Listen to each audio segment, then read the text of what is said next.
Assalamualaikum warahmatullahi wabarakatuh. Perkenalkan, nama saya Rahma Dewintasari dengan NIM 45223055. Nah, kali ini saya akan membahas tentang kartu kredit. Nah, apakah kalian tahu apa sih itu kartu kredit? Nah, kartu kredit adalah pembayaran elektronik yang memungkinkan pemegangnya melakukan pembelian dan membayar tagihan tanpa perlu menggunakan uang tunai dengan pembayaran di kemudian hari. Nah, kartu kredit juga punya prinsip kerja loh. Prinsip kerjanya yaitu lembaga keuangan memberikan batasan kredit, pengguna membelanjakan lalu membayar kembali di tanggal jatuh tempo. Nah, pembeda dari kartu debit, kalau kartu debit langsung memotong saldo rekening bank, sedangkan kartu kredit menggunakan uang pinjaman dari bank. Nah, selanjutnya jenis-jenis kartu kredit.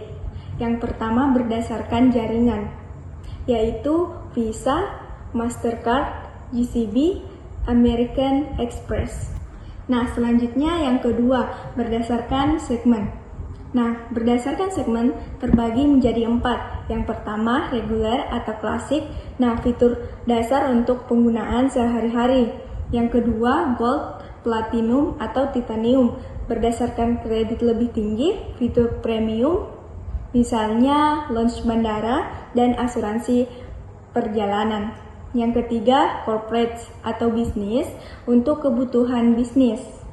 Nah, yang keempat atau yang terakhir, affinity, show branded, kerjasama dengan merek tertentu, misalnya kartu kredit maskapai dan kartu kredit belanja. Nah, selanjutnya berdasarkan fitur khusus, yaitu seperti cashback, point reward, cicilan 0%. Nah, selanjutnya manfaat menggunakan kartu kredit.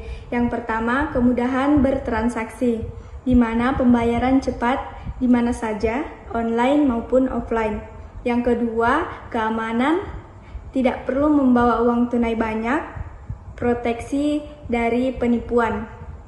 Yang ketiga, fleksibilitas pembayaran atau bisa mencicil pembayaran untuk pembelian besar.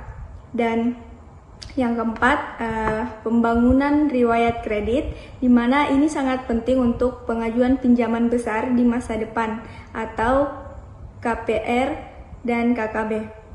Nah, yang kelima, promo dan diskon. Berbagai penawaran menarik dari bank, penerbit, dan merchant.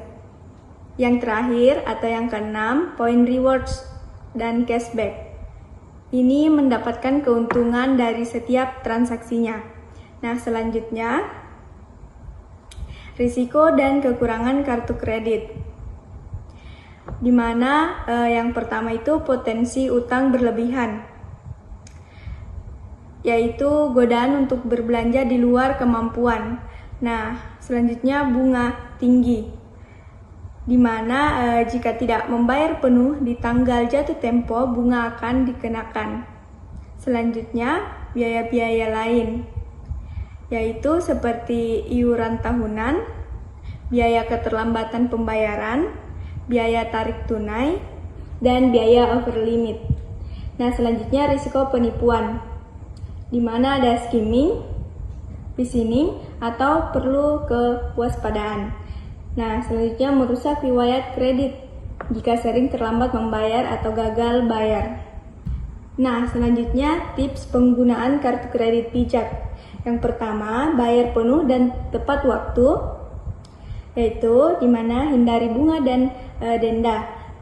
Nah, yang kedua, pahami syarat dan ketentuan, di mana ini bisa baca dengan cermat perjanjian kartu kredit. Yang ketiga, manfaatkan promo sesuai kebutuhan, yaitu jangan belanja hanya karena ada diskon.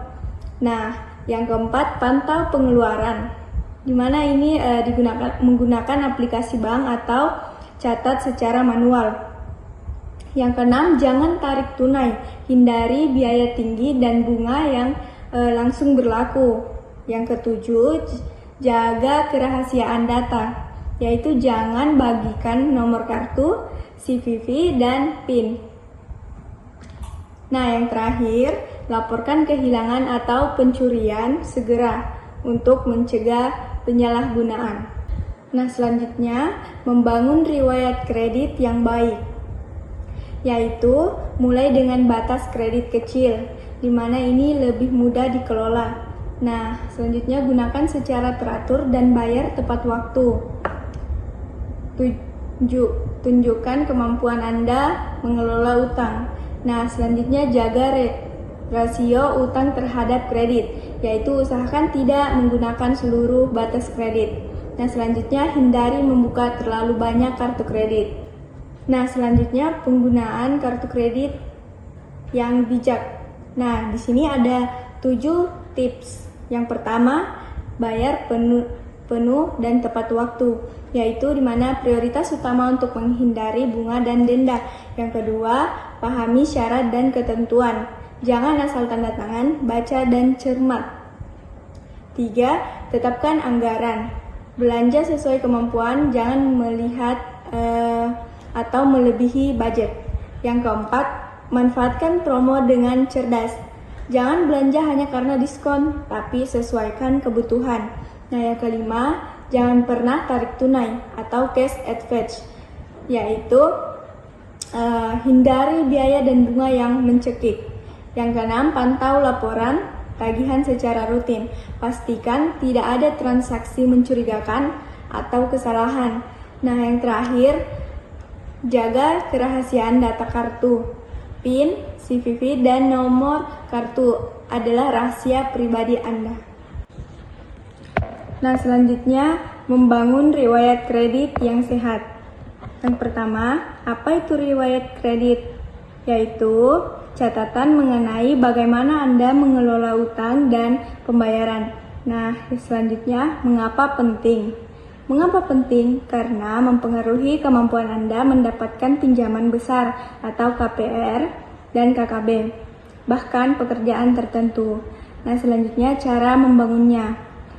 Yang pertama, mulai dengan batas kredit kecil, lebih mudah dikelola di awal.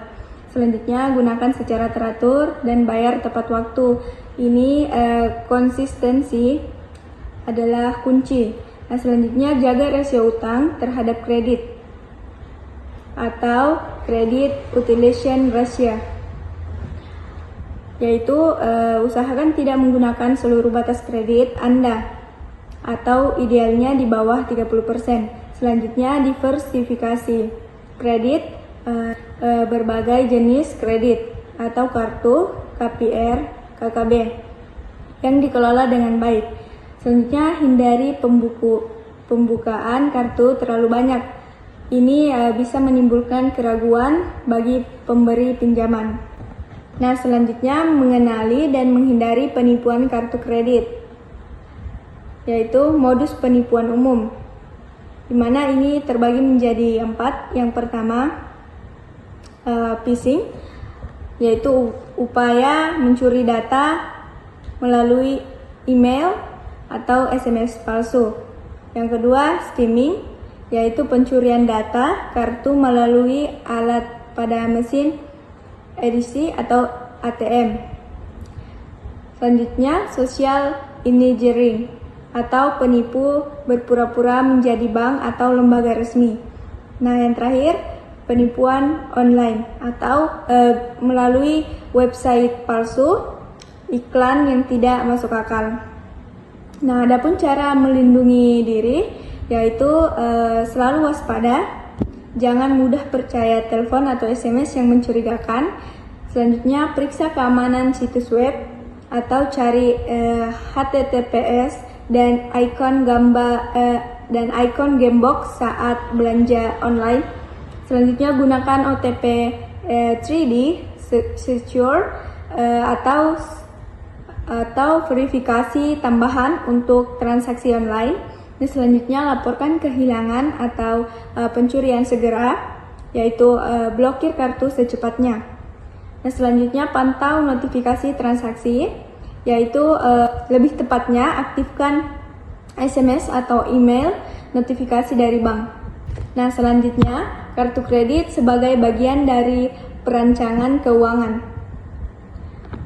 yaitu alat bukan sumber daya tak terbatas, atau posisikan kartu kredit sebagai alat bantu bukan uang tambahan. Selanjutnya, integrasikan dengan anggaran, yaitu masukkan pembayaran kartu kredit dalam anggaran bulanan Anda. Nah, selanjutnya, disiplin finansial. Kunci utama adalah kontrol diri dan manajemen yang baik. Selanjutnya, kapan tidak sebaiknya menggunakan kartu kredit? Yaitu jika Anda sulit mengontrol pengeluaran. Yang kedua, jika Anda sering membayar minimum. Dan yang ketiga, untuk kebutuhan konsumtif dan tidak esensial dan di luar kemampuan. Adapun visi jangka panjang, yaitu kartu kredit bisa mendukung tujuan finansial Anda, misalnya mengumpulkan poin untuk hiburan impian, atau jika digunakan dengan benar. Selanjutnya, visual produk gigi atau perancangan keuangan, grafik target finansial, timbangan atau seimbang. Baik, adapun kesimpulan dari materi kali ini, yaitu kartu kredit adalah alat keuangan yang kuat jika digunakan dengan bijak dan bertanggung jawab. Selanjutnya, pendidikan dan disiplin adalah kunci untuk memaksimalkan manfaatnya dan menghindari jebakan utang. Nah, selanjutnya, selalu evaluasi kebutuhan dan kemampuan finansial Anda sebelum menggunakan kartu kredit. Baik, adapun kata-kata motivasi dari saya, yaitu kekuatan finansial sejati bukan tentang seberapa banyak Anda membelanjakan, tetapi seberapa bijak Anda mengelolanya. Jadikan kartu kredit sebagai alat untuk membangun, bukan membebani. Terima kasih.